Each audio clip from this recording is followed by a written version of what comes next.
15 দিনে সাবেক এমপি শিমুলের নামে 5টি মামলা।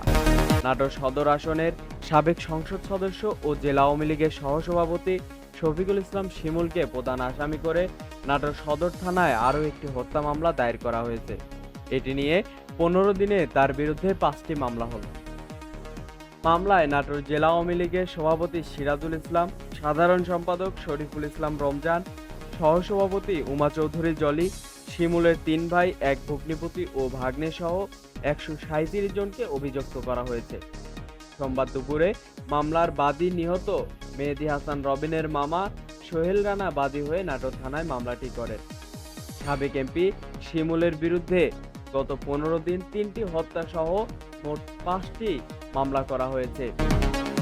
মামলার এজাহার সূত্রে জানা যায়, বৈষম্য বিরোধী ছাত্র আন্দোলনের অংশ হিসেবে গত 5 আগস্ট মামলার প্রধান আসামি সাবেক শফিকুল ইসলাম শিমুলের নির্দেশে শহরের উত্তর বড় বরগাছা মোড় থেকে এলাকা থেকে অভিযুক্তরা মেহেদী হাসান রবিনকে তুলে নিয়ে যায়। পরে সাবেক এমপির বাড়িতে আটকে রাখে। শেখ হাসিনার পতনের পর সেই ঘরে আগুন জ্বালিয়ে দিয়ে পালিয়ে যায় এমপি সহ তার সহযোগীরা। এ সময় স্থানীয়রা রবিনকে উদ্ধার করে রাজশাহী মেডিকেল কলেজ হাসপাতালে ভর্তি করেন। সেখানে অবস্থার অবনতি হলে উন্নত চিকিৎসার জন্য বঙ্গবন্ধু মেডিকেল কলেজ হাসপাতালে প্রাণ ইউনিটে ভর্তি করা হয়।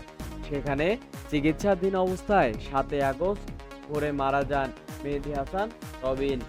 নাটোর সদর থানার ভারপ্রাপ্ত কর্মকর্তা মিজানুর রহমান সত্যতা যাচাই করেন।